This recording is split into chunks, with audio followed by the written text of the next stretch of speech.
It finally happened. In the most unbelievable twist Britain has seen in decades, King Charles just silenced Prime Minister Keir Starmer right inside Parliament, leaving the entire House frozen in stunned silence. No warning, no script, just raw royal power unleashed. For the first time in modern history, a British monarch looked the Prime Minister in the eye and said what millions of Britons have been thinking, but no one dared to speak out loud. It started as an ordinary morning in Westminster, until it wasn't. The air in Parliament felt different, thick with tension, as whispers rippled through the corridors. The King's coming! No one believed it at first. Monarchs don't just walk into Parliament unannounced. Not in this century. But by 2:10 p.m, everything changed. The side doors opened and there he was. King Charles III, calm, composed and radiating the kind of authority that made every politician in the room suddenly remember their place. The Speaker's gavel froze mid-air. Cameras clicked once and then fell silent. Every MP turned, their faces drained of colour. Starmer, seated at the front bench, tried to stand but couldn't decide whether to bow, smile or speak. The hesitation said everything.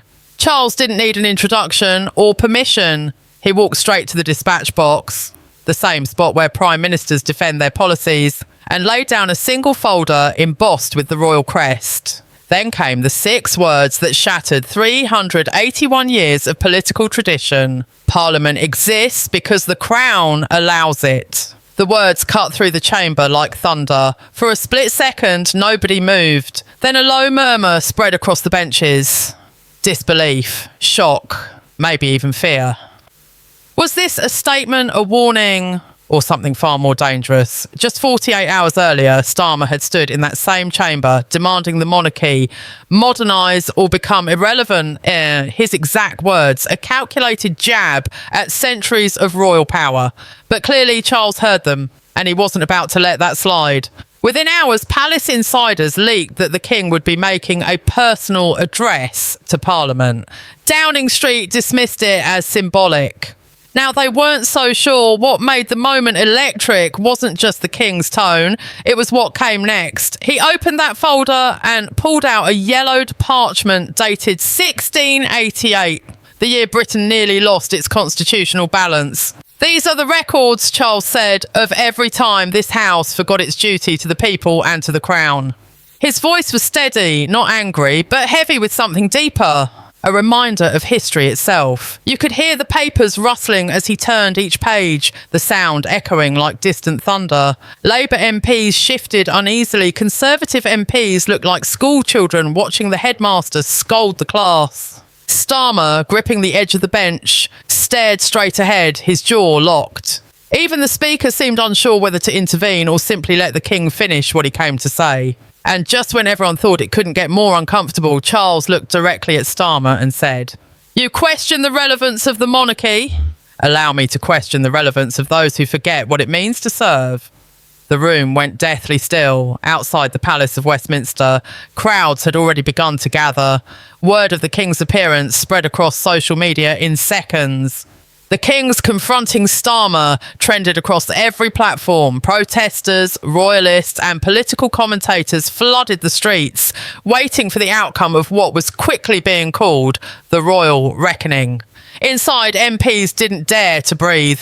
The moment stretched endlessly. The King closed the folder, placed his hand firmly on it and said, "This institution exists not for those who sit within it, but for the people beyond its walls. Forget that and Britain loses herself." Those words hit harder than any political speech could. They weren't just about monarchy, they were about moral authority, about who truly runs Britain when politicians forget their purpose. Starmer tried to respond, but no sound came. He fumbled with his papers, glanced at his advisors and realised no one could save him from this. And then, in a move that stunned even royal aides, Charles didn't leave. He stepped back, nodded to the Speaker and quietly walked toward the gallery reserved for guests. Every camera turned as the King took a seat, not as a participant, but as a witness. For the first time in history, the monarch would watch Parliament debate his words live. MPs looked panicked. Ministers whispered frantically. Starmer shuffled his notes, knowing every syllable he uttered would now be under the monarch's gaze. The debate began, but no one was listening. The nation had already made up its mind, but something seismic had shifted. Because when a king sits in silence, watching his government squirm, it isn't just a political moment, it's a message, a reminder that power, once thought ceremonial, might not be so silent after all. But what made Charles break royal protocol so completely was this a warning to Starmer, or the beginning of something even bigger? The aftermath was nothing short of explosive. Within an hour of the King's unannounced address, Westminster had descended into chaos. Cabinet ministers were seen pacing outside committee rooms, their phones glued to their ears, desperately trying to spin what had just happened. News outlets called it the day Britain blinked. Parliament had never seen anything like it, not since Charles I entered the House of Commons in 1642. And this time, history wasn't repeating itself, it was rewriting itself. Social media went into meltdown. Number sign King Charles trended worldwide within 15 minutes. Followed by number sign Starmer silenced. By nightfall, every major network from Washington to Sydney was replaying the footage. The King standing tall. The Prime Minister visibly shrinking under the weight of centuries of royal authority. It was the image that no amount of political strategy could undo. Every analyst, every commentator, every late-night show host had one question. Did King Charles just put Britain's Prime Minister in his place? Behind closed doors, Downing Street was in panic mode. Starmer's advisors argued for hours over whether to issue a statement or pretend the entire episode was simply symbolic pageantry. But no one was buying that. The optics were catastrophic. Even some of his closest allies began to question his judgment. A leaked WhatsApp message from a senior cabinet member simply read, "He's finished." You can't win a fight with a king. That message was screenshotted, shared and retweeted thousands of times before anyone could deny it. Meanwhile, palace insiders revealed the decision to appear in Parliament had been entirely Charles's own. No approval from the Privy Council, no consultation with his advisors. His Majesty acted on instinct, one courtier admitted. He believes the government has forgotten its duty to the nation. That single sentence sent shivers through the political class. A monarch acting on instinct. That was supposed to be impossible in modern Britain, but maybe that's exactly why he did it. By the next morning, newspapers were ruthless. The Times ran the headline, "A Monarch's Warning." The Daily Mail went further. King Charles saves Britain's soul. Meanwhile, The Guardian accused him of flirting with autocracy. But among ordinary Britons, the mood was entirely different. Polls conducted overnight showed 71% of respondents supported the King's intervention. 71%, a number no politician could dream of touching. The human stories pouring in from across the country told the real tale. Pensioners freezing in their homes, veterans sleeping rough, nurses working double shifts just to afford rent. All wondering how a government that promised reform had delivered nothing but speeches. For them, Charles's words had struck a deeper chord. He wasn't defending the monarchy, he was defending decency. Starmer's team scrambled to shift the narrative, claiming the King's message had been misinterpreted. But the damage was done. Every time he appeared on camera, commentators noted his eyes darting, his tone unsteady, his confidence shaken. Even in Parliament, the atmosphere had changed. Conservative MPs sat taller, emboldened. Labour backbenchers avoided eye contact, afraid of being photographed, looking disloyal. And then came the real blow, the financial markets. By mid-afternoon, the pound had slipped sharply against the dollar, investors spooked by what they called constitutional instability. It wasn't the economy itself that triggered panic. It was the perception that Britain's leadership had fractured at the very top. One international analyst summed it up perfectly. When the King speaks and the Prime Minister stutters, markets tremble. Behind palace gates, however, Charles was reportedly calm. He spent the evening at Clarence House reviewing correspondence from foreign heads of state. Canada's Prime Minister had sent a private message expressing respect for the King's courage. Australia's opposition leader called it a masterclass in moral leadership.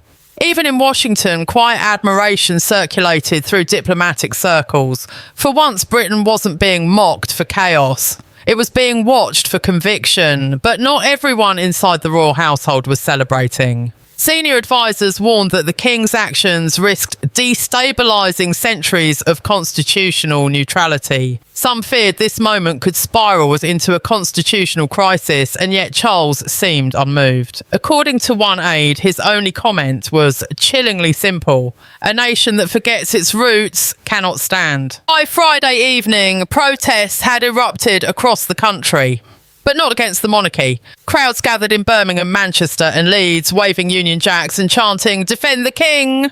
The irony was brutal. The monarch, accused of irrelevance, had suddenly become the symbol of national strength. Meanwhile, Starmer's office remained dark well past midnight.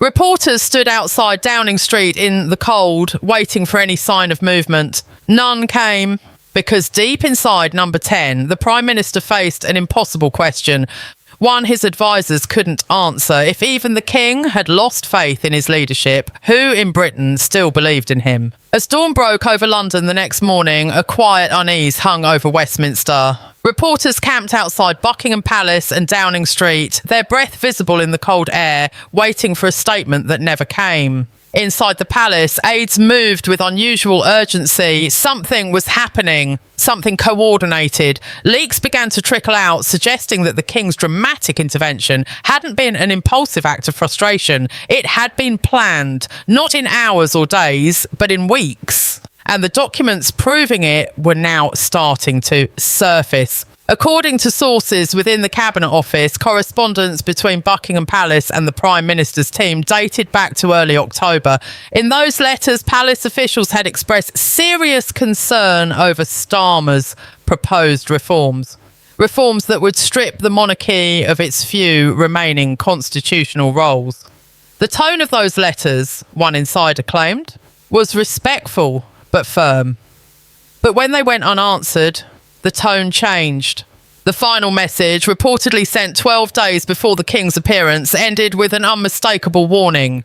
If dialogue fails, His Majesty may choose to address Parliament personally. Downing Street had ignored it. Now that decision looked like political suicide.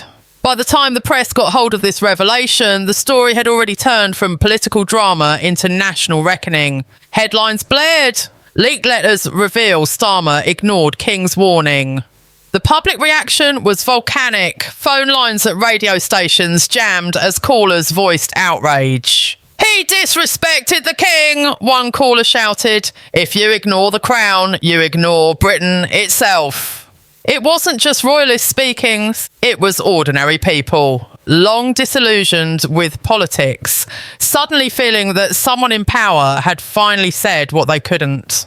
Inside number 10, the atmosphere had turned poisonous. Ministers whispered in corridors, advisors pointed fingers, and loyalty began to evaporate like mist. Even Starmer's deputy, Angela Rayner, was said to have clashed with him behind closed doors, warning that the party won't survive another day of this.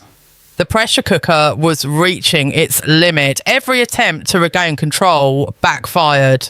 Starmer's televised address that evening, meant to restore confidence, instead became a disaster watched by millions. His delivery was wooden, his defence hollow.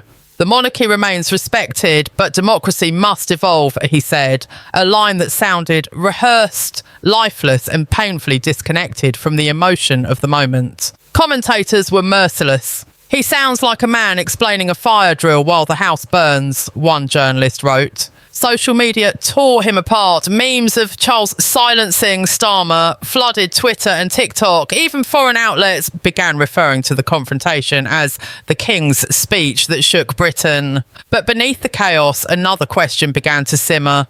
Who leaked the documents? The timing was too perfect, the details too precise. Some suspected palace insiders, others blamed disillusioned Labour staffers desperate to distance themselves from a sinking ship. A few even whispered that intelligence officials had quietly aided the release, fearing the government's growing hostility toward Britain's institutions. Whatever the truth, it was clear this wasn't a spontaneous collapse. It was a dismantling, deliberate and unstoppable. By late afternoon, cracks within Labour had turned into open rebellion. 3 MPs resigned from their posts, citing loss of faith in leadership. One of them, Lisa Nandy, tweeted, "Britain deserves unity, not arrogance." The post exploded online, earning over 500,000 likes within hours.